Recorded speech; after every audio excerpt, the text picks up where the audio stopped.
ரீசெண்டாக நடந்த கோயில் திருவிழாவுக்கு பாப்பாவை கூப்பிட்டு போயிருந்தப்போ இந்த வாட்டர் போட் ரைட் போகணுன்னு ஆசைப்பட்டா. நாங்களுமே அவளை அனுப்பி வச்சோம். அவளுக்கு அது எப்படி பண்ணுறது என்ன அப்படின்றது அவளுக்கு ஒன்றும் புரியலை. ஒரு பாயிண்டில் போய் முட்டிட்டு நின்றுட்டா. அங்கேருந்து அண்ணா தான் திருப்பி விட்டாங்க. அதுக்கப்புறம் அவங்க அப்பாவுமே இன்ஸ்ட்ரக்ஷன் கொடுத்துட்டு தான் இருந்தார். ஆனால் அவளுக்கு அந்தளவுக்கு கிளாரிட்டியாக புரியலை.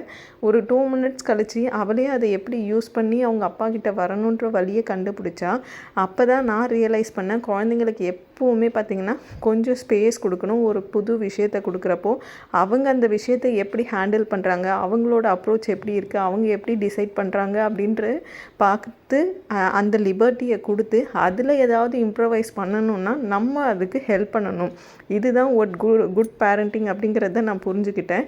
அதே மாதிரி அவளுக்கு தேவையில்லாத டிஸ்டர்பன்ஸை பற்றி அவள் கவலையே பட்டுக்கல.